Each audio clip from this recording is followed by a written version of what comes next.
Hello, everyone, and welcome back to another episode of The Push with Nick and KP.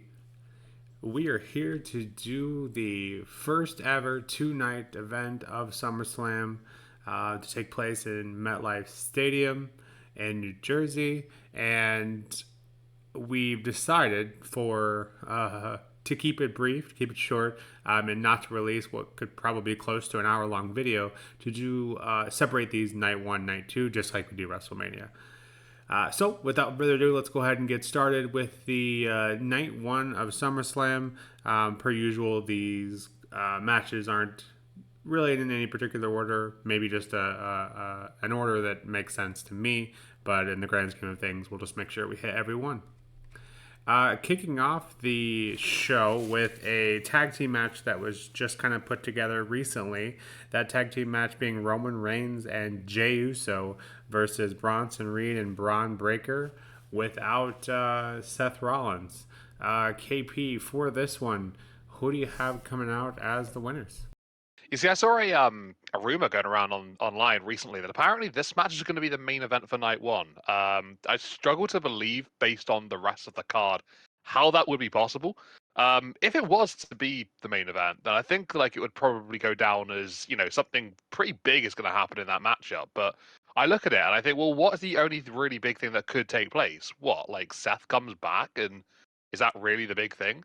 But yeah, I don't know. Like I think for me personally, I would probably go Roman Reigns and Jey Uso to win this one because of the build. It makes sense. You've had Bron and Bronson literally this past Monday laying out both Roman Reigns and Jey Uso at the end of the show. So it makes sense that the heels go in as the guys with all the momentum, but Roman Reigns and Jey Uso with the star power that they've got, probably turning things around and getting the victory at SummerSlam. So yeah, I guess I will stick with Roman Reigns and Jey Uso. But yeah, just that little weird thing that I saw the other day about them possibly being the main event. I thought that was a very strange call. So, funny enough, as I was putting this together, putting Roman as any match other than the main event, it just felt off because anytime he's associated with the card, he's always the main event. But that being said, to put him in the main event, as you kind of alluded to, would imply that something big was going to happen. And without this, without the title holder being in this match, like I've mentioned in the last couple weeks, I'm still not 100% convinced that Seth's injury is legitimate. And so if that were to be a thing, I wouldn't think that would be here. That would be the main event. I would assume to be CM Punk and Gunther, and that's kind of how I arranged the card. The way I did. So I don't see how this could be the main event personally. But yeah, yeah. I do think Roman Reigns and Jey Uso are going to win. But yeah, it's Seth coming back just to come back to help his team. I don't know. That seems very anticlimactic and not worthy of the main event to me. But yeah, for the only reason that the OTC is involved and he doesn't lose a lot of PLEs, so that's my main reason for going with Roman Reigns and Jey Uso for this one. Getting into the next match, which shows Tiffany Stratton defending her WWE Women's Championship against the Queen of the Ring, Jade Cargill. Jade Cargill has had a interesting time on the main roster. Certainly, still very green. But KP, is this the moment we finally see Tiffany Stratton lose her title to the Queen of the Ring? Yes, I believe it is. I think that Jay Cargill, she's been having a very interesting last, like, I want to say like 8 or 9 months, really, probably actually probably closer to a year now, realistically. But yeah, I think just the journey that she's gone on, and obviously the greenness as you mentioned. I think that she's really turned things around. That she looks like a proper star now in the business, and I think that Tiffany Stratton, although she's had a good reign, she's beat some big names in the course of her run so far. I think that Jay Cargill's just ready for the opportunity. I think this is her moment. And yeah, what better time to capitalize than at SummerSlam, Queen of the Ring, earning this opportunity to get the championship.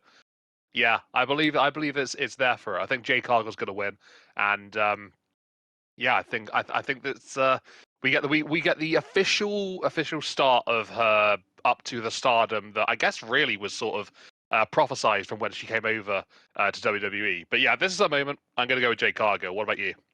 Yeah, I think ever since WWE signed Jade Cargill, they had this moment in their mind. I think it's fair to say that it definitely took longer than most people probably would have thought, or at least WWE, had hoped.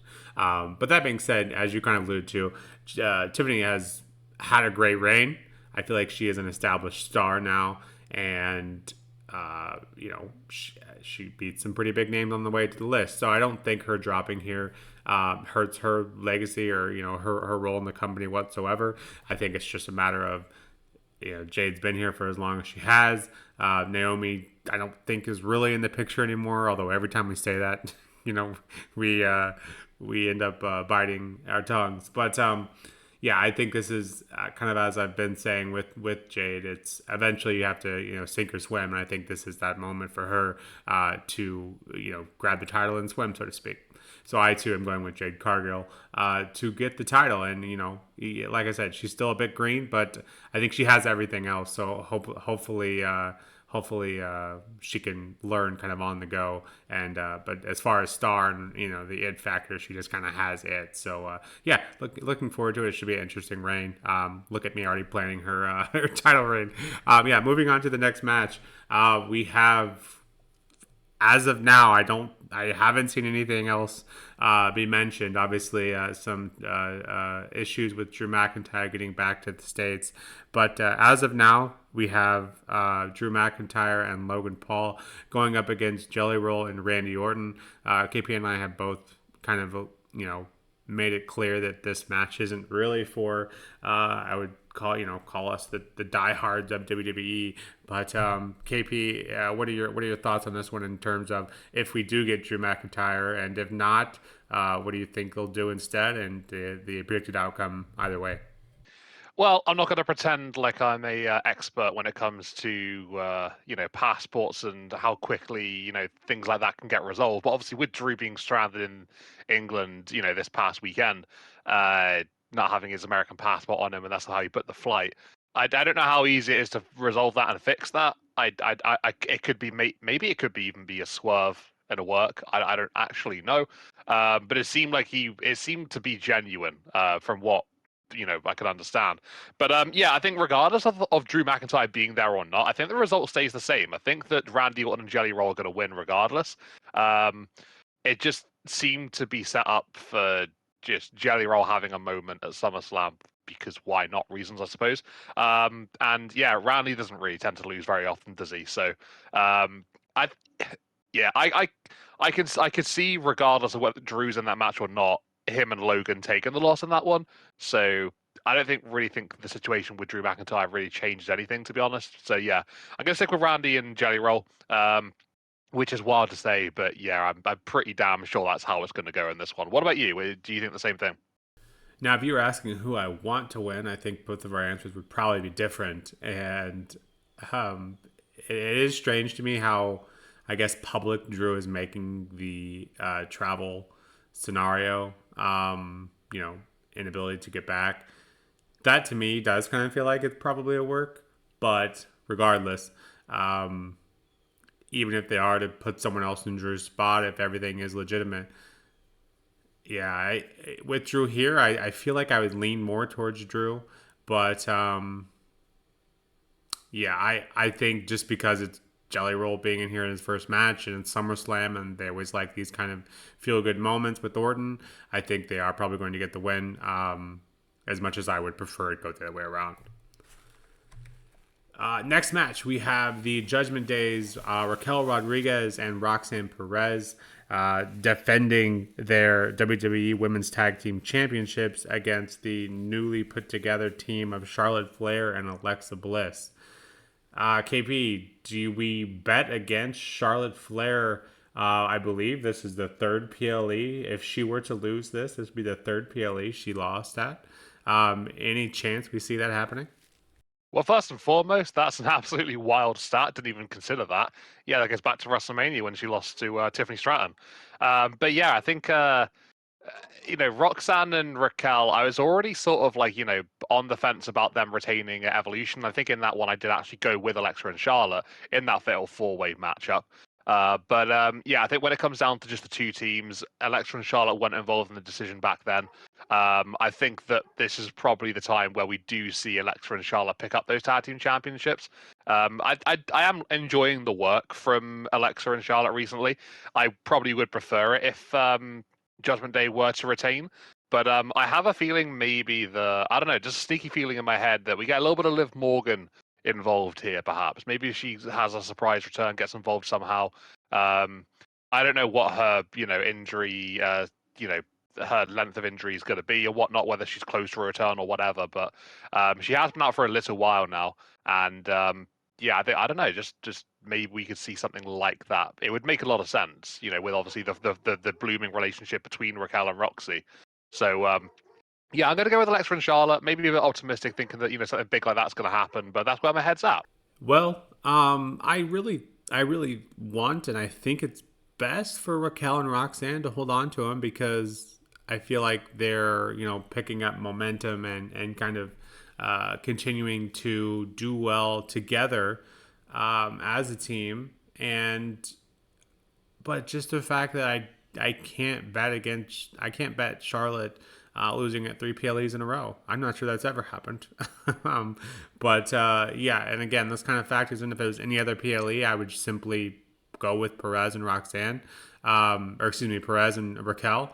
But because it's that big event, they have to do some big things. Yeah, I think for me, unfortunately, I do think it's going to be Bliss and Flair. And I think they could still make that dynamic work with Perez and Rodriguez.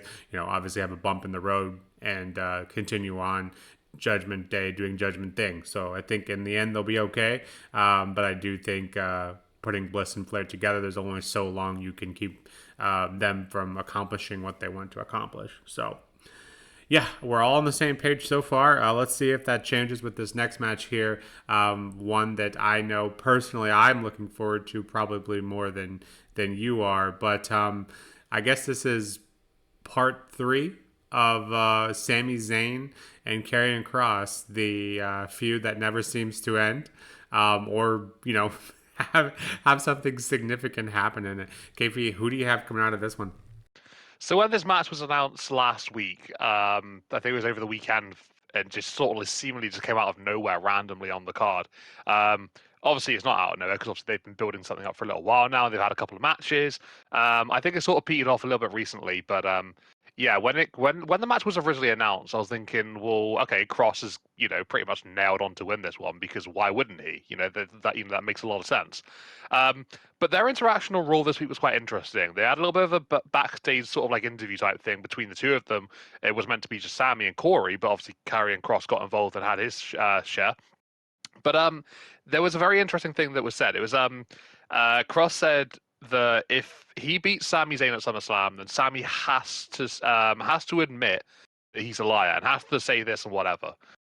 I really can't see that being a moment that people would want to see unless it's something like big that happens from Sami, like whether he literally just like turns heel on a dime right there.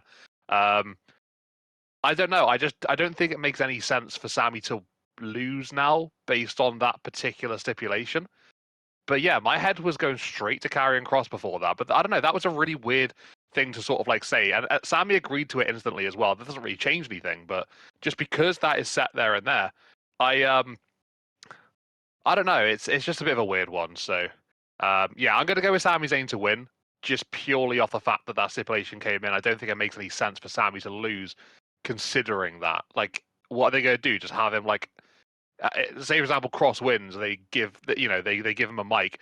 He passes the mic to Sami Zayn and says like, "What? Tell everyone you're a liar." Is that really a SummerSlam moment? I don't know if it is. So yeah, I don't know. It just doesn't really strike me as something that they need to go down. So I'm going to go Sami Zayn winning. But yeah, I kind of wish they'd left that out, to be honest. That would have been maybe a bit more difficult to decide from. But what about you? Does that make a difference for you, or does that not really change anything? So I'm going to argue the other side of that because, and this is an argument I've made many times before, but with Kross, if you're going to make this character work, you have to win a feud. He never seems to do that. What better way to win a feud than over someone, with the stature of Sami Zayn?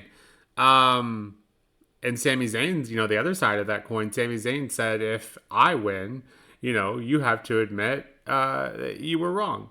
And I don't see Karrion Kross doing that. It doesn't make any sense for his character. I argue that it would make more sense for Sami to have some sort of heel turn, and I think the stage of SummerSlam would be an appropriate spot to do so.